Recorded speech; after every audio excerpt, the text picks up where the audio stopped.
and separate waiting areas for child victims. ಈ ವಿಷಯದ ಬಗ್ಗೆ ನಾವು ಮಾತನಾಡುವಾಗ ಈ ಪಾಕ್ಸೋ ಆಕ್ಟ್ ಏನು ಜಾರಿಗೆ ಬಂತು ಅದು ಯಾವ ಫಂಡಮೆಂಟಲ್ ಪ್ರಿನ್ಸಿಪಲ್ಸನ್ನ ಲೇ ಡೌನ್ ಮಾಡಿದೆ ಅಂತ ನೋಡೋದಾದ್ರೆ ಇಲ್ಲಿ ನಾವು ನೋಡ್ತಾ ಇದ್ದೀವಿ ಮಕ್ಕಳಿಗೆ ನಾವು ಸಂವಿಧಾನದಲ್ಲಿ ಎಷ್ಟೊಂದು ಹಕ್ಕುಗಳನ್ನು ಕೊಟ್ಟಿದ್ದೀವಿ. ಇಲ್ಲಿ ಕೂಡ ಆ ಹಕ್ಕುಗಳನ್ನ ವಿವರವಾಗಿ ನಾವು ವಿವರಿಸ್ತಾ ಹೋದ್ರೆ the right to life and survival, the best interest of the child, the right to be treated with dignity and compassion, the right to be protected from discrimination, the right to special preventive measures, the right to be informed, the right to heard and to express views and concerns, the right to effective assistance, the right to privacy, the right to justice, the right to safety, the right to compensation. ನೋಡಿ, ಇಷ್ಟೆಲ್ಲ ರೈಟ್ಸ್ಗಳನ್ನ ನಾವು ಮಕ್ಕಳಿಗೆ ಕೊಡಬೇಕು ಅಂತ ಹೇಳಿದ್ರೆ ಅಲ್ಲಿ ಒಬ್ಬ ವಿಶೇಷವಾದ ವ್ಯಕ್ತಿಯ ಪ್ರೆಸೆನ್ಸ್ ಇರಬೇಕಾಗುತ್ತೆ. ಅದೇ ವ್ಯಕ್ತಿಯನ್ನೇ ನಾವು ಸಪೋರ್ಟ್ ಪರ್ಸನ್ ಅಂತ ಹೇಳಿಬಿಟ್ಟು ಕರಿತೀವಿ. ಸೊ ಸಪೋರ್ಟ್ ಪರ್ಸನ್ಸ್ ಯಾಕೆ ಕೊಡ್ತಾರೆ ಅಂತ ಹೇಳಿದ್ರೆ ಪಾಕ್ಸೋ ಕೇಸಸ್ ಅಲ್ಲಿ they appointed as per the section 39 of the POCSO act to provide an emotional and psychological support to the child victims not only during the legal proceedings, also further to ensure their well-being, their protection and the rehabilitation. And the rehabilitation is a very very important role of the support person. And these support persons are assigned by the child welfare committee, and the DCPO will be appointing these support persons, and they'll have a list of the support persons which is shared with the CWC, and CWC will allot the designate the support person in POCSO cases. And this appointment of support person is deemed mandatory in all POCSO cases unless and until the child victim or their legal guardian provide in written stating that their preference not to avail the service of support person, because it is made mandatory. ಯಾಕೆಂತ ಹೇಳಿದ್ರೆ support persons roles and responsibilities ತುಂಬ ಇದೆ. ಅದಕ್ಕೆ ಎಷ್ಟು ಪ್ರಾಮುಖ್ಯತೆ ಇದೆ ಅಂತ ಹೇಳಿದ್ರೆ ಈಗ ನಾನು ಮೊದಲೇ ಹೇಳಿದಾಗೆ ಹಲವಾರು ರೈಟ್ಸ್ಗಳನ್ನು ಮಕ್ಕಳಿಗೆ ಒದಗಿಸುವುದರ ಜೊತೆಗೆ ಆ ಒಂದು ಮಗುವಿಗೆ ಮತ್ತು ಮಗುವಿನ ಕುಟುಂಬಕ್ಕೆ ಟ್ರಯಲ್ ನಡೆಯುವಾಗ ಮತ್ತು ಟ್ರಯಲ್ ನಡೆದ ನಂತರವೂ ಸಹ ಏನೇನು ಸರ್ಕಾರದಿಂದ ಬೆನಿಫಿಟ್ಸ್ ಬರೋದಿದೆ ಅದನ್ನು ಕೊಡಿಸುವಲ್ಲಿ ಅವರ ಪಾತ್ರ ತುಂಬ ಮಹತ್ವದಿದೆ. ಹಾಗಾಗಿ ಇದನ್ನು ಮ್ಯಾಂಡೇಟರಿ ಮಾಡಿದ್ದಾರೆ. ಈ ಮ್ಯಾಂಡೇಟರಿ ಮಾಡಿರೋದ್ರಿಂದ ಅವ್ರು ಬೇಡ ಅಂತ ಹೇಳಿದ್ರೆ ರೈಟಿಂಗಲ್ಲಿ ಕೊಡಬೇಕಾಗುತ್ತೆ ಪೇರೆಂಟ್ಸು. ಆದರೆ ಎಷ್ಟೋ ಸಾರಿ ಸಪೋರ್ಟ್ ಪರ್ಸನ್ಸ್ ಇದ್ದಾರೆ ಅಂತಲೇ ಗೊತ್ತಿರೋದಿಲ್ಲ. ಸೊ ಹಾಗಾಗಿ ನೆಕ್ಸ್ಟ್ ಹಾಗಾಗಿ ಸಪೋರ್ಟ್ ಪರ್ಸನ್ಸ್ ಮಹತ್ವ ಗೊತ್ತಾಗ್ತಾ ಇಲ್ಲ. ನೋಡಿ, support persons they play an important role during the trial and also outside the courtroom. They are expected to inform the family and the child victim about their rights, services, compensation, engage with public prosecutor prior to and during the trial process, familiarizing the child with the court and the procedure, assist the children and the family to the referral to hospitals like NIMHANS. Sheela Ramaswamy madam ಅವರು ಆಗಲೇ ಹೇಳ್ತಾ ಇದ್ರು ಎಷ್ಟೊಂದು trauma ಆಗುತ್ತೆ, ಆ ಟ್ರಾಮಾದಿಂದ ಏನೆಲ್ಲ ಮಕ್ಕಳು suffer ಆಗ್ತಾರೆ ಅಂತ. ನೋಡಿ, ಪ್ರತಿಯೊಂದು ಮಗು ಕೂಡ ಎಸ್ಪೆಷಲಿ ಸೆಕ್ಷುವಲಿ ಅಬ್ಯೂಸ್ ಆಗಿರೋ ಮಕ್ಕಳಿಗೆ ಎಷ್ಟು ಟ್ರಾಮಾ ಇರುತ್ತೆ ಅಂತ ಹೇಳಿದ್ರೆ ನಿಜವಾಗ್ಲೂ ಅವ್ರನ್ನ ನಾವು ನಿಮಾನ್ಸ್ ಅಂತಹ ಒಂದು ದೊಡ್ಡ ಇನ್ಸ್ಟಿಟ್ಯೂಷನ್ಸ್ ಅಲ್ಲಿ ಏನು ಎಕ್ಸ್ಪರ್ಟ್ಸ್ ಇರ್ತಾರೆ ಅವ್ರ ಹತ್ರ ನಾವು ಕಳಿಸ್ಬೇಕಾಗುತ್ತೆ. ಬಟ್ ಅದ್ರ ಬಗ್ಗೆ ನಾವು ಯೋಚನೆ ಮಾಡೋದಿಲ್ಲ. ಬಟ್ ಸಪೋರ್ಟ್ ಪರ್ಸನ್ಸ್ ಇದ್ದರೆ ಅವರು ಇದನ್ನ ಫೆಸಿಲಿಟೇಟ್ ಮಾಡ್ತಾರೆ. ಆಮೇಲೆ ensure the services of special educators and interpreters. ನಾವು ನೋಡ್ತೀವಿ ಇವತ್ತು ಬುದ್ಧಿಮಾಂದ್ಯ ಮಕ್ಕಳ ಮೇಲೂ ಕೂಡ ಇವತ್ತು ದೌರ್ಜನ್ಯ ನಡೀತಾ ಇದೆ. ಆಮೇಲೆ ಬೇರೆ ಬೇರೆ ರಾಜ್ಯಗಳಿಂದ ನಮ್ಮ ರಾಜ್ಯಗಳಿಗೆ ಏನು ಕೂಲಿ ಕೆಲಸಕ್ಕೆ ಬಂದಿರ್ತಾರೆ ಅಥವಾ ಬೇರೆ ಕೆಲಸಕ್ಕೆ ಅಂತ ಬಂದಿರ್ತಾರೆ ಅವ್ರ ಮಕ್ಕಳಿಗೂ ಕೂಡ ಇಲ್ಲಿ ನಡೀತಾ ಇದೆ ದೌರ್ಜನ್ಯಗಳು. ಆದರೆ ಅವರಿಗೆ ಅವರ ಭಾಷೆಯಲ್ಲಿ ಅವ್ರಿಗೆ ಹೇಳೋಕ್ಕೆ ಬರದೇ ಇದ್ದಾಗ ಅಲ್ಲಿ ಇಂಟರ್ಪ್ರಿಟರ್ಸ್ ಬೇಕಾಗುತ್ತೆ. ನಮ್ಮ DCPOs ಈ ರೀತಿಯ ಬೇರೆ ಬೇರೆ ಭಾಷೆಗಳನ್ನು ಬಲ್ಲಂತಹ ಇಂಟರ್ಪ್ರಿಟರ್ಸ್ನ ಮತ್ತು ಸ್ಪೆಷಲ್ ಎಜುಕೇಟರ್ಸ್ ಲೀಸ್ಟ್ಗಳನ್ನು ಅವರು ಇಟ್ಕೊಂಡಿರ್ತಾರೆ. ಸೊ ಇದರ ಮಾಹಿತಿ ಕೂಡ ಆ ಸಪೋರ್ಟ್ ಪರ್ಸನ್ಸ್ಗೆ ಇರೋದ್ರಿಂದ ಆ ಒಂದು ಟ್ರಯಲ್ ನಡೆಯುವಾಗ ಸರ್ ಹೇಳ್ತಾ ಇದ್ರು ಒಬ್ಬ ವಿಟ್ನೆಸ್ನ ಪದೇ ಪದೇ ಯಾಕೆ ಕರೆಸಬೇಕು, ಯಾಕೆ ಒಂದೇ ಸಾರಿಗೆ ಮುಗಿಸೋಕ್ಕಾಗೋದಿಲ್ಲ ಅಂತ ಹೇಳ್ತಾ ಇದ್ರು. ಎಷ್ಟೋ ಸಾರಿ ಈ ಇಂಟರ್ಪ್ರಿಟರ್ಸ್ ಮತ್ತು ಈ ಸ್ಪೆಷಲ್ ಎಜುಕೇಟರ್ಸ್ ಇಲ್ಲದೆ ಇರೋದ್ರಿಂದ ಅಥವಾ ಸಕಾಲದಲ್ಲಿ ಅವರನ್ನ ಅಲ್ಲಿ ಹಾಜರಾಗೋದಕ್ಕೆ ಮಾಡೋಕ್ಕೆ ಸಾಧ್ಯವಾಗದೇ ಇರೋದ್ರಿಂದ ಮಕ್ಕಳನ್ನು ಕೂಡ ನಾವು ಪದೇ ಪದೇ ಕಲಿಸ್ತಾರೆ, ಕೇವಲ ಸಾಕ್ಷಿಗಳನ್ನು ಮಾತ್ರ. ಹಾಗಾಗಿ ನಾವು ಈ ಸಪೋರ್ಟ್ ಪರ್ಸನ್ಸ್ಗೆ ತರಬೇತಿಯನ್ನ ಕೊಡೋದು ತುಂಬಾ ಮುಖ್ಯ ಆಗಿದೆ. ತರಬೇತಿ ಅಂದ ತಕ್ಷಣ ನಾವು ಏನೋ ಒಂದು ಬೇಸಿಕ್ ತರಬೇತಿ ಕೊಟ್ಟು ಕಳಿಸೋದು ಅಂತಲ್ಲ. ಆಕ್ಚುಲಿ ನಮ್ಮ Karnataka is a pioneer in training the support persons. ಮೊದಲ ಬಾರಿಗೆ 2017 ನಮ್ಮ ಕರ್ನಾಟಕದಲ್ಲಿ ಸಪೋರ್ಟ್ ಪರ್ಸನ್ಸ್ ತರಬೇತಿ ಆಯಿತು ಎನ್ಫೋರ್ಸ್ ಸಂಸ್ಥೆಯ ಒಂದು ಸಹಯೋಗದಲ್ಲಿ. ಬಟ್ ಆವಾಗ ತರಬೇತಿ ಆಗಿರೋದು ನಮ್ಮ DCPOನಲ್ಲಿ ಏನು ಸ್ಟಾಫ್ ಇದ್ದಾರೆ ಅವರಲ್ಲೇ ನಾವು ಆಯ್ಕೆ ಮಾಡಿಕೊಂಡು ಅವರಿಗೆ ತರಬೇತಿಯನ್ನು ಕೊಡಬೇಕಾಯಿತು. ತದನಂತರದಲ್ಲಿ ಆಸ್ ಆಫ್ ನೌ ನಮ್ಮಲ್ಲಿ 151 ಜನ ಸಪೋರ್ಟ್ ಪರ್ಸನ್ಸ್ ಇದ್ದಾರೆ ಕರ್ನಾಟಕದಲ್ಲಿ ಅಪಾಯಿಂಟ್ ಆಗಿರೋರು. ಅದರಲ್ಲಿ ಮತ್ತೆ ನಮ್ಮ DCP ಸ್ಟಾಫೇ ಜಾಸ್ತಿ ಇದ್ದಾರೆ. ಅದರಲ್ಲಿ 140 ಜನರಿಗೆ ಈಗ ಆಲ್ರೆಡಿ ತರಬೇತಿಯನ್ನ ಎನ್ಫೋರ್ಸ್ ಸಂಸ್ಥೆ ಮುಖಾಂತರ ಸಹಯೋಗದಲ್ಲಿ ಮಹಿಳಾ ನಮ್ಮ ಚೈಲ್ಡ್ ಪ್ರೊಟೆಕ್ಷನ್ ಡೈರೆಕ್ಟರೇಟಿಂದ ಕೊಟ್ಟಿದ್ದೀವಿ. ನೋಡಿ, ಒಂದು ತರಬೇತಿಯನ್ನು ಕೊಟ್ಟ ನಂತರ ಕೂಡ ನಾವು ಅಲ್ಲಿ ಕನ್ವರ್ಜೆನ್ಸ್ಗೆ ಕೂಡ ಡಿವಿಷನಲ್ ಲೆವೆಲಲ್ಲಿ ಮೀಟಿಂಗ್ಗಳನ್ನ ಮಾಡಿದ್ವಿ. ಈ ಕನ್ವರ್ಜೆನ್ಸ್ ಮೀಟಿಂಗ್ ಮಾಡುವಾಗಲೂ ಕೂಡ ಒಬ್ಬರೇ ಯಾರೂ ಮಾಡಿಲ್ಲ. ಇದರಲ್ಲಿ ಕನ್ವರ್ಜೆನ್ಸ್ ಮೀಟಿಂಗ್ಗಳನ್ನು ಮಾಡುವಾಗ ಅಂದರೆ ಬೇರೆ ಬೇರೆ ಡಿವಿಷನಲ್ಲಿ ಇರ್ತಕ್ಕಂಥ ಸಪೋರ್ಟ್ ಪರ್ಸನ್ಸನ್ನ ಕರೆದು ಒಂದು ಮೀಟಿಂಗ್ ಮಾಡುವಾಗಲೂ ಕೂಡ ಎನ್ಫೋಲ್ಡ್, ನಮ್ಮ ಡೈರೆಕ್ಟರೇಟ್ ಆಫ್ ಚೈಲ್ಡ್ ಪ್ರೊಟೆಕ್ಷನ್ ಮತ್ತು ಯುನಿಸೆಫ್ ಈ ಎಲ್ಲ ಸ್ಟೇಕ್ ಹೋಲ್ಡರ್ಸು ಕೂಡ ಒಟ್ಟಾಗಿ ಆ ಒಂದು ಕನ್ವರ್ಜೆನ್ಸ್ ಸಭೆಯನ್ನು ಮಾಡಿದ್ದಾರೆ, ರಿಫ್ರೆಷರ್ ಟ್ರೈನಿಂಗನ್ನು ಮಾಡಿದ್ದಾರೆ. ಮತ್ತು ಈ ಸಪೋರ್ಟ್ ಪರ್ಸನ್ಸ್ಗೆ ನಮ್ಮ DCPU ಕಡೆಯಿಂದ ಅವರಿಗೆ ಒಂದು ID ಕಾರ್ಡನ್ನು ಕೂಡ ಕೊಟ್ಟಿದ್ದಾರೆ. ಯಾಕೆಂತ ಹೇಳಿದ್ರೆ ಅವರು ಕೆಲವೊಂದು ಸಾರಿ ಹೊಸದಾಗಿನೇ ಬಂದಿರ್ತಾರೆ, ನಮ್ಮ DCP ಸ್ಟಾಫ್ ಅಲ್ಲದೆ ID ಕಾರ್ಡ್ ಇರೋದಿಲ್ಲ. ID ಕಾರ್ಡ್ ಇಲ್ಲದೆ ಇರೋದ್ರಿಂದ ಅವ್ರು ಸುಮಾರು ಆಫೀಸ್ಗಳಿಗೆ ಹೋಗಬೇಕಾಗಿರುತ್ತೆ, ಅಲ್ಲಿ ಅವರಿಗೆ ಕೊಡೋದಿಲ್ಲ, ನೀವು ಯಾರು ಏನು ಅಂತ ಪ್ರಶ್ನೆ ಮಾಡ್ತಾರೆ. ಹಾಗಾಗಿ ID ಕಾರ್ಡ್ ಕೂಡ ಒಂದು ಕೊಟ್ಬಿಟ್ಟು ಅವ್ರನ್ನ ಒಂದು ರೀತಿಯಲ್ಲಿ ಸ್ಟ್ರೆಂಥನ್ ಮಾಡೋದಕ್ಕೆ ಕ್ರಮವನ್ನು ತೆಗೆದುಕೊಳ್ಳಲಾಗಿದೆ.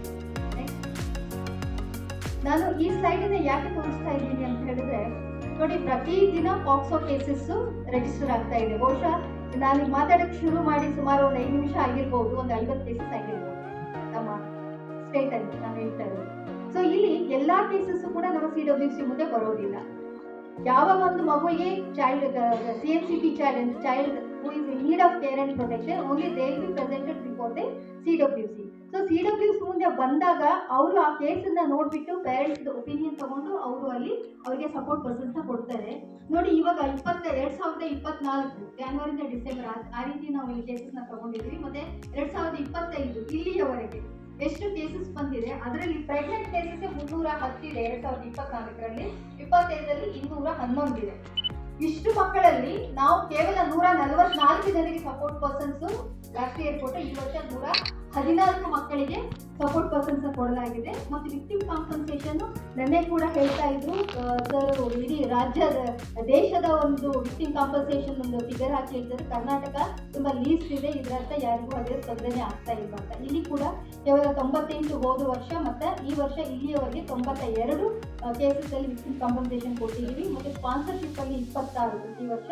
ಮತ್ತು ಈಗ ಒನ್ ಟೈಮ್ ಫೈನಾನ್ಷಿಯಲ್ ಬೆನಿಫಿಟ್ ಅಂತ ಹೇಳ್ಬಿಟ್ಟು ಇತ್ತೀಚೆಗೆ ನಮ್ಮ ಡೈರೆಕ್ಟರೇಟ್ ಆಫ್ ಚೈಲ್ಡ್ ಪ್ರೊಟೆಕ್ಷನ್ ಬಂದಿರ್ತಕ್ಕಂಥದ್ದು. ಈಗ ನಾವು ಗರ್ಭಿಣಿ ಮಹಿಳೆಯರಿಗೆ ನಾವು ಮಾತೃವಂದನಾ ಯೋಜನೆಯಲ್ಲಿ 2 ಬಾರಿ ನಾವು ಫೈನಾನ್ಷಿಯಲ್ ಅಸಿಸ್ಟೆನ್ಸ್ ನ ಕೊಡ್ತಾ ಇದ್ದೇವೆ. ಆದ್ರೆ ಈ ಮಕ್ಕಳನ್ನ ನಾವು ಆ ಯೋಜನೆಗೆ ಸೇರ್ಸಕ್ಕೆ ಆಗೋದಿಲ್ಲ ಅಂತ ಹೇಳ್ಬಿಟ್ಟು ಪ್ರೆಗ್ನೆಂಟ್ ಯಾರು ಆಗಿರ್ತಾರೆ, ಬಹಳ ಗರ್ಭಿಣಿಯರು ಇರ್ತಾರೆ, ಅವರಿಗೆ ಫೈನಾನ್ಷಿಯಲ್ ಅಸಿಸ್ಟೆನ್ಸ್ ಕೊಡ್ತೀವಿ. ನೋಡಿ, ನಮ್ಮದೇ ಲೆಕ್ಕ ಹೇಳುತ್ತೆ 310 ಜನ ಇದ್ದಾರೆ, ಆದರೆ ಅದರಲ್ಲಿ 193 ಕೊಟ್ಟಿದ್ದೀವಿ. ಈ ವರ್ಷ 211 ಇದ್ದಾರೆ, ಅದರಲ್ಲಿ 154 ಕೊಟ್ಟಿದ್ದೀವಿ. ಇದರ ಅರ್ಥ ಏನು ಅಂತ ಹೇಳಿದ್ರೆ, ಬಹುಶಃ ಆ ಒಂದು ವಿಕ್ಟಿಮ್ಸ್ಗೆ ಈ ಒಂದು ಯೋಜನೆಯ ಬಗ್ಗೆ ಅರಿವು ಇಲ್ಲದೆ ಇರುವುದು ಅಥವಾ ನಾವು ಅವರನ್ನ ರೀಚ್ ಆಗದೇ ಇರುವುದು. ಸೊ ಈ ಸಪೋರ್ಟ್ ಪರ್ಸನ್ಸ್ ಇದ್ದಾರೆ ಅಂತ ಹೇಳಿದ್ರೆ ಖಂಡಿತವಾಗ್ಲೂ ಅವರಿಗೆ ಈ ಒಂದು ಎಲ್ಲ ಬೆನಿಫಿಟ್ಸ್ಗಳನ್ನ ಕೊಡೋದಕ್ಕೆ ಸಹಾಯ ಮಾಡ್ತಾರೆ. Next, so gaps and challenges. Appointment of support persons is insufficient number, ಅದು ನಾವು ನೋಡ್ತಾ ಇದ್ದೀವಿ, ಕೇವಲ 151 ಇದ್ದಾರೆ.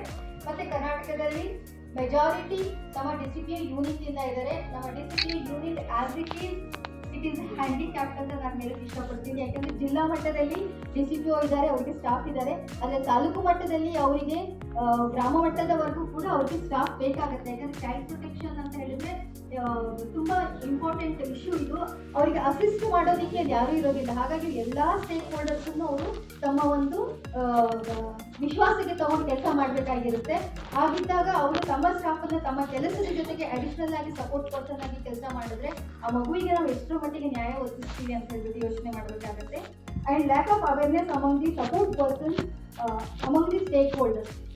ನಮಗೆ ಎಷ್ಟೋ ಸಾರಿ ಸ್ಟೇಕ್ ಹೋಲ್ಡರ್ಸ್ ಒಂದು ಎಕ್ಸಾಂಪಲ್ ಹೇಳೋಕ್ಕೆ ಇಷ್ಟಪಡ್ತೀನಿ. ನಾನು ಈ ಒಂದು ಪ್ರೆಸೆಂಟೇಷನ್ಗೆ ಬರುವ ಮುನ್ನ ನಾನು ಒಬ್ಬರು APPಗೆ ನಾನು ಫೋನ್ ಮಾಡಿ ಕೇಳಿದೆ ಸುಮ್ಮನೆ, ನಿಮ್ಗೆ ಏನು ಅನಿಸುತ್ತೆ ಈ ಸಪೋರ್ಟ್ ಪರ್ಸನ್ಸನ್ನು ನೇಮಕ ಮಾಡ್ತಾ ಇದ್ದಾರಲ್ಲ ಇತ್ತೀಚೆಗೆ, ಮತ್ತು ತಾವು ಕೂಡ ಪಾಕ್ಸೋ APPಯಲ್ಲಿ ಕೆಲಸ ಮಾಡ್ತಾ ಇದ್ದೀರಿ, ಎಷ್ಟು ಪ್ರಕರಣಗಳಲ್ಲಿ ಪಾಕ್ಸೋ ಪ್ರಕರಣಗಳಲ್ಲಿ ತಾವು ಈ ಸಪೋರ್ಟ್ ಪರ್ಸನ್ಸ್ ನಿಮಗೆ ಅಸಿಸ್ಟ್ ಮಾಡಿದ್ದಾರೆ ಅಂತ. ಅವರು ನಾನು ಯಾವ ಉದ್ದೇಶದಿಂದ ಕೇಳ್ತಾ ಇದ್ದೀನಿ ಅಂತ ಅವ್ರಿಗೆ ಅರ್ಥ ಆಗಲಿಲ್ಲ. ಅವ್ರು ಸ್ಟ್ರೇಟ್ ಅವೇ ಹೇಳಿಬಿಟ್ರು, ಏನು ಮೇಡಮ್ ಸಪೋರ್ಟ್ ಪರ್ಸನ್ಸ್ ಯಾಕ್ರಿ ಬೇಕು, ನಾವೆಲ್ಲ ಸ್ಟಡಿ ಮಾಡಿರ್ತೀವಿ, ಎವಿಡೆನ್ಸ್ ಇರುತ್ತೆ, ಪೊಲೀಸ್ ಹೇಳ್ತಾರೆ, ನಾವು ಮಕ್ಕಳಿಗೆ ಹೇಳಿರ್ತೀವಿ ಏನು ಸಾಕ್ಷಿ ಹೇಳಬೇಕು ಅಂತ, ಅವ್ರು ಏನು ಪ್ರಶ್ನೆ ಕೇಳ್ತಾರೆ ಏನು ಉತ್ತರ ಹೇಳಬೇಕು ಅಂತ ಹೇಳಿರ್ತೀವಿ, ಸಪೋರ್ಟ್ ಪರ್ಸನ್ಸ್ ಯಾಕ್ರಿ ಬೇಕು, ನಾವೇ ಎಲ್ಲ ಮಾಡಿರ್ತೀವಿ ಅಂತ. ಸೊ ಹೀಗೆ ಈ ಲ್ಯಾಕ್ ಆಫ್ ಇವರ ಒಂದು ಜವಾಬ್ದಾರಿಗಳ ಬಗ್ಗೆ ಬಹುಶಃ ಅವ್ರಿಗೆ ಗೊತ್ತಿಲ್ಲ ಅಂತ ಅನ್ಸುತ್ತೆ, ಅದಕ್ಕೆ ಹಾಗೆ ಅವ್ರು ಹೇಳಿರ್ಬೋದು, ಯಾಕೆ ಅವ್ರು ಮತ್ತೆ ನಮ್ಮ ಮಧ್ಯದಲ್ಲಿ ಬರ್ತಾರೆ ಅಂತ. ಹಾಗಾಗಿ ಸಪೋರ್ಟ್ ಪರ್ಸನ್ಸ್ ಬಗ್ಗೆ ಎಲ್ಲರಿಗೂ ಗೊತ್ತಿರಬೇಕು. Even police also should know the support persons. ಈಗ ಒಂದು 15 ದಿನಗಳ ಹಿಂದೆ ನಮ್ಮ ಕಮಿಷನ್ಗೆ ಒಬ್ಬ ಲೇಡಿ ಬಂದಿದ್ರು, ಅಲ್ಲಿ ತಂದೆನೇ ಮಗಳಿಗೆ ಅಬ್ಯೂಸ್ ಮಾಡಿದ್ರು. ಅದು ರೆಕಾರ್ಡ್ ಆಗಿದೆ, ವಿಡಿಯೋ ರೆಕಾರ್ಡ್ ಆಗಿದೆ. ಆಕೆ ಒಂದು 2 ಮಾತು ಹೇಳ್ತಾ ಇರುವಾಗಲೇ ಮೇಡಮ್ ಕೇಳಿಸ್ಕೋತೀರಾ ವಿಡಿಯೋ ಅಂತ ಹೇಳಿದ್ರು. ಅವ್ರು ಹೇಳೋದೇ ಅಷ್ಟು ಸಂಕಟ ಆಗ್ತಾ ಇತ್ತು, ಇನ್ನು ಕೇಳಿಸ್ಕೊಂಡ್ರೆ ಇನ್ನೆಷ್ಟು ಸಂಕಟ ಆಗುತ್ತೆ ಅಂತ ನಾನು ಹೇಳಿದೆ, ನೀವೇನು ಹೇಳೋದು ಬೇಡ, ನೀವೇನು ಹೇಳಬೇಕು ಅಂತ ಇದು ಮಾಡಿದ್ರೆ ನಾವೇ ಅದನ್ನು ಬರ್ಕೊಡ್ತೀವಿ, ತಾವು ಸರಿ ಮಾಡಿ ನಾವು ನಿಮಗೆ ಎಲ್ಲ ರೀತಿಯ ಅಸಿಸ್ಟೆನ್ಸ್ ಕೊಡ್ತೀವಿ ಅಂತ. ಅವ್ರ ಭಯ ಏನು ಅಂದರೆ ಅವರ ಹಸ್ಬೆಂಡ್ ಈಸ್ ಇನ್ ಒನ್ ತುಂಬ ರೆಪ್ಯೂಟೆಡ್ ಒಂದು ಆಫೀಸಲ್ಲಿ ಅವರು ಗೌರ್ಮೆಂಟ್ ಕೆಲಸ ಮಾಡ್ತಾ ಇದ್ದಾರೆ. ಅವ್ರಿಗೆ ಬೇಲ್ ಕೊಟ್ಟು ಈಚೆ ಬಂದುಬಿಟ್ರೆ ಮಕ್ಕಳಿಗೆ ತೊಂದರೆ ಆಗುತ್ತೆ, ಅದಕ್ಕೆ ಬೇಲ್ ಕೊಡಬಾರ್ದು ಅಂತ. ಪಾಪ ಅವ್ರಿಗೆ ಏನು ಅಸಿಸ್ಟೆನ್ಸ್ ಇಲ್ಲ, ಅಷ್ಟೇ ಕೂಡ ಸೊಸೆ ಮೇಲೆ ಇದು ಮಾಡ್ತಾ ಇದ್ದಾರೆ, ನೀನು ನನ್ನ ಮಗಳಿಗೆ ಜೈಲಿಗೆ ಕಳಿಸಿದ್ಯಾ ಅಂತ. ಸೊ ಹಾಗಾಗಿ ನಾವು ಇಮಿಡಿಯೇಟ್ ಆಗಿ ಪೊಲೀಸ್ಗೆ ಫೋನ್ ಮಾಡಿ ಹೇಳ್ತಾ ಇತ್ತು, ಮತ್ತು ಪ್ರಾಸಿಕ್ಯೂಷನ್ಗೆ ಪತ್ರ ಬರ್ತಾ ಇತ್ತು, ಮತ್ತು ನಮ್ಮ DCP ಅವರು ಪತ್ರ ಇಮಿಡಿಯೇಟ್ ಆಗಿ ಅವರಿಗೆ ಸಪೋರ್ಟ್ ಪರ್ಸನ್ ಕೊಡಿ, ಅವ್ರು ಸಪೋರ್ಟ್ ಪರ್ಸನ್ ಕೊಡಿ ಅಂತ ಹೇಳ್ಬಿಟ್ಟು CWCಗೆ ಪತ್ರ ಬರೆದು CWC ಅವರು ಕೊನೆಗೆ ಲೈಕ್ ನ್ಯೂಲಿ ಅಪಾಯಿಂಟೆಡ್ CWC ಬಂದಿದೆ, ಪಾಪ ಅವರು ನನಗೆ ಮಾತಾಡಿದ್ರೆ ಚೇಂಜ್ ಮಾಡೋದು ಏನು ಅಂತ. Then a very good support person has been given in that case and madam is here, madam is here, ಅದೇ ರೀತಿ ಡಿಲೇಸ್ ಇನ್ ಅಪಾಯಿಂಟ್ಮೆಂಟ್ ಇದು ಕೂಡ ಅಷ್ಟೇ. FIR ಆದ ತಕ್ಷಣ ಸಪೋರ್ಟ್ ಪರ್ಸನ್ ಬರಬೇಕು. ಯಾಕೆ ಅಂತ ಹೇಳಿದ್ರೆ ಆ ಸಪೋರ್ಟ್ ಪರ್ಸನ್ ಕೆಲಸ ಶುರುವಾಗದೇ ಅಲ್ಲಿಂದ ಮೆಡಿಕಲ್ ಎಕ್ಸಾಮಿನೇಷನ್ ಆಗಬೇಕು, 164 ಸ್ಟೇಟ್ಮೆಂಟ್ ಆಗಬೇಕು, ಮತ್ತೆ ಆ ಮಗುಗೆ ಟ್ರಾಮಾ ಆಗಿದೆ ಹಾಸ್ಪಿಟಲ್ಗೆ ಕಳಿಸ್ಬೇಕು, ಮತ್ತೆ rehabilitation very important. That child has to continue the education. If the child is out of school then that child should be given the informal education or the vocational training so that she can build her future, not only building her future also to forget what has happened. ಅವಳಿಗೆ at least ಅವ್ನು ಯಾವ್ದಾದ್ರು engage ಆದರೆ ತನಗೆ ಆದಂಥ ಒಂದು ನೋವನ್ನು ಹಾಗೆ ಮರಿಬೋದು. ಹಾಗಾಗಿ there should not any delay appointment of the support person. And remuneration ಇವಾಗ 3,000 ರೂಪಾಯಿಗಳನ್ನು ಒಂದು ಕೇಸಿಗೆ ಅದು ಪ್ರಕರಣ ಪೂರ್ತಿ ಡಿಸ್ಕಸ್ ಆದ ಮೇಲೆ ಕೊಡಬೇಕು ಅಂತ ಇದೆ. ಸೊ ನೆಕ್ಸ್ಟ್ ಸ್ಲೈಡ್ ಹಾಕಿ.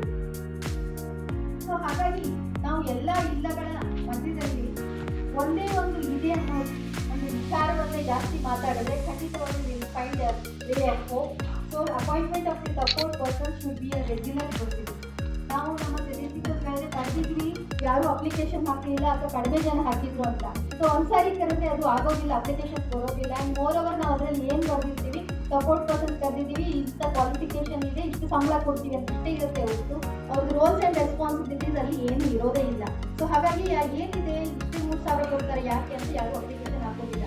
ಹಾಗಾಗಿ ಇಲ್ಲಿ ಬಂದಂತಹ ಎಲ್ಲ ನಮ್ಮ DCP ಅವರು ಮತ್ತು ಎಲ್ಲ ಸ್ಟೇಕ್ ಹೋಲ್ಡರ್ಸಲ್ಲಿ ಒಂದು ಮನವಿ ಏನಪ್ಪ ಅಂತ ಹೇಳಿದ್ರೆ, ನಾವು ಯಾವುದೇ ಒಂದು ಅವೇರ್ನೆಸ್ ಪ್ರೋಗ್ರಾಮ್ ಇಲ್ಲಿಂದ ನಾವು ಮಾಡಲಿ, ಆ ಒಂದು ಅವೇರ್ನೆಸ್ ಪ್ರೋಗ್ರಾಮ್ಸಲ್ಲಿ ಇಲ್ಲಿ ಹೇಳಬೇಕು, ಈ ಒಂದು ಸಪೋರ್ಟ್ ಪರ್ಸನ್ಸ್ ಕೊಡ್ತಾರೆ, ಈ ಸಪೋರ್ಟ್ ಪರ್ಸನ್ಸ್ ಜವಾಬ್ದಾರಿಗಳು ಏನು ಅಂತ ಹೇಳ್ಬಿಟ್ಟು.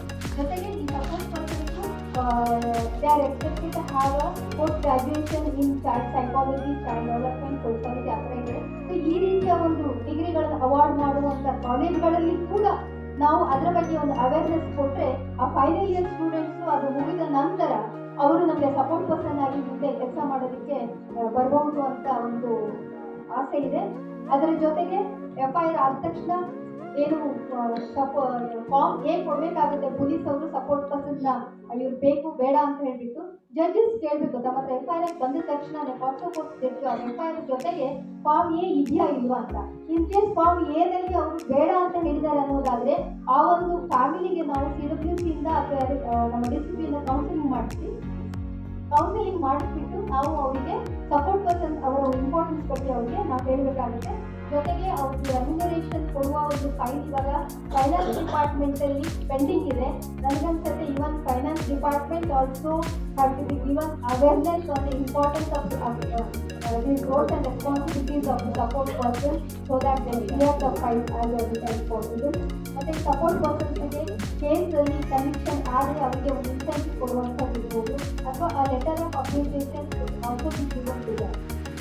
I think the periodical training and also the researcher training, ನಮಗೆ ತುಂಬ ಸ್ಟ್ರೆಸ್ ಮಾಡ್ತಾ ಇದ್ದೀನಿ, ಎಕ್ಸ್ಪೀರಿಯನ್ಸ್ ಶೇರಿಂಗ್ ಆಗಬೇಕು ಅಂತ.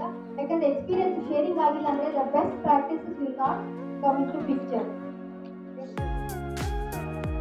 Reducing trauma in camera proceedings. ಇಲ್ಲಿ ನಾನು ಜಾಸ್ತಿ ಒತ್ತು ಕೊಡೋದು ಏನಪ್ಪಾ ಅಂತ ಹೇಳಿದ್ರೆ, ಇಲ್ಲಿ ವಿಡಿಯೋ ಕಾನ್ಫರೆನ್ಸಿಂಗ್ ಇರುತ್ತೆ, ಅಕ್ಯೂಸ್ಡ್ನ ನಾವು ಒಂದು ಸಿಂಗಲ್ ವಿಸಿಟಿಂಗ್ ನಾವು ಬೇಯಿಸಿರ್ತಾರೆ, ಮತ್ತೆ ಚೈಲ್ಡ್ ಫ್ರೆಂಡ್ಲಿ ಎನ್ವೈರನ್ಮೆಂಟ್ ಇರುತ್ತೆ, ಮತ್ತೆ waiting separate waiting room for the child ಬಗ್ಗೆ ಕೂಡ ನಾನು ಟೈಮ್ ಆಗ್ತಾ ಇರೋದ್ರಿಂದ ತುಂಬ ಶಾರ್ಟ್ ಆಗಿ ಹೇಳಲಿಕ್ಕೆ ಇಷ್ಟಪಡ್ತೀನಿ.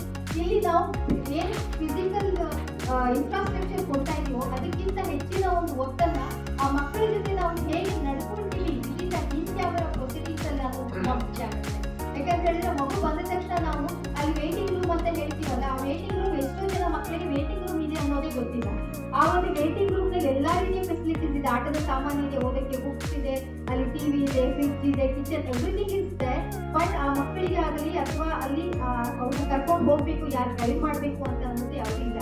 ಹಾಗಾಗಿ ಅಲ್ಲಿ ಒಬ್ರು ಯಾರಾದ್ರೂ ಒಬ್ಬ ರಿಸೆಪ್ಷನಿಸ್ಟ್ ತರ ಒಬ್ಬರನ್ನ ನೇಮಕ ಮಾಡಿದ್ದಾದ್ರೆ ಖಂಡಿತವಾಗ್ಲೂ ಅಲ್ಲಿ ಬಂದಿರ್ತಕ್ಕಂಥ ಮಕ್ಕಳನ್ನ ಗೆಸ್ಟ್ ಅಂತ ಹೇಳ್ಬಿಟ್ಟು ಇನ್ವೈಟ್ ಮಾಡ್ಕೊಂಡು ಕೂರಿಸ್ಬಿಟ್ಟು ಆ ಮಗುವಿಗೆ ಸ್ವಲ್ಪ ಸಮಾಧಾನದಿಂದ ನೆಕ್ಸ್ಟ್ ಕೋರ್ಟ್ಗೆ ಹೋದಾಗ ಅಲ್ಲಿ ಇಷ್ಟ ಕೊಡುವಂತಹ ಒಂದು ವಾತಾವರಣವನ್ನು ನಾವು ಮಾಡಬೇಕಾಗಿದೆ. ಅದ್ರ ಜೊತೆಗೆ ಕೋರ್ಟಲ್ಲಿ ಪ್ರಶ್ನೆಗಳನ್ನ ಕೇಳೋದು ಕೂಡ.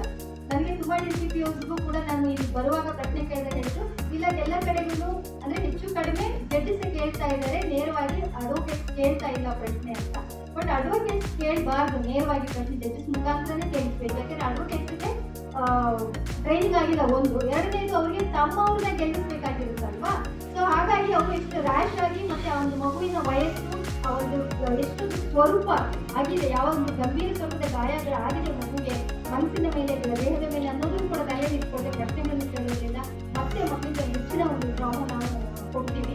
ಸೊ ಹಾಗಾಗಿ ಈ ಒಂದು ವ್ಯವಸ್ಥೆ ಬದಲಾಗಬೇಕು, ಎಲ್ಲ ಜಡ್ಜಸ್ ಅದನ್ನ ಕೇಳಬೇಕಾಗುತ್ತೆ ಅಂತ ಹೇಳ್ಬಿಟ್ಟು ನಾನು ಇಷ್ಟಪಡ್ತೀನಿ. ಅದ್ರ ಜೊತೆಗೆ ಒಂದು ಎಕ್ಸಾಂಪಲ್ ಕೊಡ್ತೀನಿ. ಕೃಷ್ಣಯ್ಯ ಸರ್ ಅಂತ ಹೇಳ್ಬಿಟ್ಟು ಅವರು ಜಡ್ಜ್ ಇದ್ರು ನಮ್ಮ ತುಮಕೂರಲ್ಲಿ. ಅವರು ಅದು ಎಷ್ಟು ಚಂದ ಮಕ್ಕಳ ಜೊತೆಗೆ ಮಾತಾಡ್ತಾ ಇದ್ರು ಅಂತ ಹೇಳಿದ್ರೆ, ಒಂದು IQ ಕಡಿಮೆ ಇರೋ ಒಂದು ಮಗು ಸುಮಾರು 100 ಸಾರಿ ಕರೆದ್ರು ಕೂಡ ಅವರು ಕರೆಕ್ಟ್ ಆಗಿ ಪ್ರಶ್ನೆಗೆ ಉತ್ತರ ಕೊಡ್ತಿದ್ದಾರೆ, ತೆಗೆಸ್ಕೊಂಡು ಇಟ್ಕೊಂಡ್ರೆ ಗಂಟೆಗಟ್ಟಲೆ ನಿಂತ್ಕೊಂಡ್ತಾರೆ, ಇದ್ರೂ ಇಲ್ಲ ನಾನು ಇಲ್ಲ ಅಂತ. ಬಟ್ ಸ್ಟಿಲ್ ಅವರು ಆ ಮಗುಗೆ ಅದೆಷ್ಟು ಪ್ರೀತಿ ತೋರಿಸ್ತಾ ಇದ್ರು ಅಂತ ಹೇಳಿದ್ರೆ, ಕೊನೆಗೆ ಒಂದು ದಿನ ನಮ್ಗೆ ಗೊತ್ತಿಲ್ಲ ಆ ಮಗುಗೆ ಚಾಕ್ಲೇಟ್ ಕೊಟ್ಟರು, ಹ್ಯಾಪಿ ಬರ್ಡೇ ಹೇಳಿದ್ರು. ಆ ಹುಡುಗಿದ ಅವತ್ತು ಬರ್ತ್ಡೇ ಅವರು ಅದನ್ನ ನೋಟಿಸ್ ಮಾಡಿದ್ದಾರೆ. ಅವತ್ತು ಆ ಹುಡುಗಿ ಬೈಬಿಟ್ಟು, ಅಂದ್ರೆ ಜಡ್ಜ್ ಆಫ್ ಕಂಪ್ಯಾಷನ್ ಅಂತ ಕರಿಬೋದು. ನಾವು ರೀಸೆಂಟ್ ಆಗಿ ಕೂಡ ಅಮೆರಿಕಾದಲ್ಲಿ ಇತ್ತೀಚೆಗೆ ಒಬ್ಬ ಜಡ್ಜ್ ಆಫ್ ಕಂಪ್ಯಾಷನ್ ಎಕ್ಸ್ಪೈರ್ಡ್, ಅವ್ರ ಬಗ್ಗೆ ಎಷ್ಟು ಒಳ್ಳೆ ಮಾತುಗಳನ್ನ ಕೇಳಿದ್ದೀವಿ. ಸೊ ನನ್ಗನ್ಸುತ್ತೆ ನಮ್ಮ ಬಾಕ್ಸೋ ಕೋರ್ಟ್ ಜಡ್ಜಸ್ ಕೂಡ ಆ ರೀತಿಯ ಒಂದು ಜಡ್ಜ್ ಆಫ್ ಕಂಪ್ಯಾಷನ್ ಆಗಬೇಕು ಅಂತ. Next okay, last gaps and challenges ಇದೆರಡು ಸ್ಲೈಡ್ಸ್ ನಾನು ಒಟ್ಟಿಗೆ ಹೇಳ್ಬಿಡ್ತೀನಿ, ಟೈಮ್ ಇಲ್ಲದೆ ಇರೋದ್ರಿಂದ. ಸೊ ಹಾಗಾಗಿ ನಾವು ನಮ್ಮ ವೇಟಿಂಗ್ ರೂಮ್ಸ್ ಅನ್ನ ನಾಟ್ ಜಸ್ಟ್ ವೇಟಿಂಗ್ ರೂಮ್ ಅಂತಲ್ಲ, ಮಕ್ಕಳನ್ನ ರಿಸೀವ್ ಮಾಡಿಕೊಳ್ಳುವಂತಹ ಒಂದು ರಿಸೆಪ್ಷನ್ ಸೆಂಟರ್ ಅನ್ನೋ ರೀತಿಯಲ್ಲಿ ನಾವು ಮಾಡಬೇಕಾಗಿದೆ. ಅದರ ಜೊತೆಗೆ ನಾವು ಯಾರೆಲ್ಲ ಸ್ಟೇಕ್ ಹೋಲ್ಡರ್ಸ್ ಇದ್ದೀವಿ, ಮಕ್ಕಳು ರಿಹ್ಯಾಬಿಲಿಟೇಷನ್ ಪಾರ್ಟ್ ಬಂದಾಗ ಎಷ್ಟು ಸಾಧ್ಯನೋ ಅಷ್ಟು ಆ ಮಕ್ಕಳಿಗೆ ನಾವು ಫೈನಾನ್ಷಿಯಲ್ ಅಸಿಸ್ಟೆನ್ಸ್ ಕೊಡಬೇಕಾಗುತ್ತೆ. ಈ ಕಾಂಪನ್ಸೇಷನ್ ಅನ್ನೋದು ಕೊನೆಗೆ ಬರುತ್ತೆ, ಎಷ್ಟೋ ಸಾರಿ ಇಂಟ್ರಿಮ್ ಬರಬಹುದು, ಕೊನೆಗೆ ಬರುತ್ತೆ. ಆದರೆ ಮಗು ತನ್ನ ಎಜುಕೇಶನ್ ಅನ್ನ ಕಂಟಿನ್ಯೂ ಮಾಡುವಾಗ, ನಾನು ಈಗ ಕೂಡ ಬರುವುದಕ್ಕಿಂತ ಮುಂಚೆ ನಾನು ನಮ್ಮ PD ಅವ್ರ ಹತ್ರ, ನಮ್ಮ DD ಅವ್ರ ಹತ್ರ ಮಾತಾಡ್ತಾ ಇದ್ದೆ. ನಮ್ಮಲ್ಲಿ ಉಪಕಾರ ಯೋಜನೆ ಮತ್ತೆ ಆಫ್ಟರ್ ಕೇರ್ ಸರ್ವಿಸಸ್ ಅಂತ ಇದೆ. ಈ ಎರಡು ಯೋಜನೆಗಳು ನಮ್ಮ CCI ನಲ್ಲಿ ದಾಖಲಾಗಿ 18 ವರ್ಷ ಆದ್ಮೇಲೆ ರಿಲೀಸ್ ಆಗೋ ಮಕ್ಕಳಿಗೆ ನಾವು ಕೊಡ್ತಾ ಇದ್ದೇವೆ. ಆದ್ರೆ ನಮ್ಮಲ್ಲಿ 18 ವರ್ಷದ ಒಳಗೇನೆ ಈ ಮಕ್ಕಳ ಮೇಲೆ ಕೇಸ್ ಆಗಿದ್ರೆ, ದೌರ್ಜನ್ಯ ಆಗಿ ಬಂದಂತ ಮಕ್ಕಳು 18 ವರ್ಷ ಆದ ನಂತರ ಅವರು ಕೂಡ ಈ ಕೇಸಸ್ ನಡೀತಾ ಇರೋದ್ರಿಂದ ಅವ್ರಿಗೂ ಕೂಡ ನಾವು ಈ ಎರಡು ಯೋಜನೆಗಳನ್ನ ವಿಸ್ತರಣೆ ಮಾಡೋದ್ರಿಂದ ಆ ಮಕ್ಕಳ ಭವಿಷ್ಯವನ್ನ ಖಂಡಿತವಾಗಿಯೂ ನಾವು ಭವ್ಯವಾಗಿ ನಿರ್ಮಿಸಬಹುದಾಗಿದೆ. ಹಾಗೂ ಇದಕ್ಕೆ ಜಸ್ಟ್ ಒಂದು ಮಾರ್ಗಸೂಚಿನಲ್ಲಿ ಬದಲಾವಣೆ ಆಗಬೇಕೆ ಹೊರತು ಇನ್ನೇನು ಇಲ್ಲ ಅಂತ ಹೇಳ್ತಾ ಈ ಒಂದು ಕಾರ್ಯಕ್ರಮದಲ್ಲಿ ಇಷ್ಟೊಂದು ವಿಷಯಗಳನ್ನ ಹಂಚಿಕೊಳ್ಳೋದಕ್ಕೆ ಅವಕಾಶ ಮಾಡಿಕೊಟ್ಟಿದ್ದಕ್ಕೆ ಎಲ್ಲರಿಗೂ ಒಂದು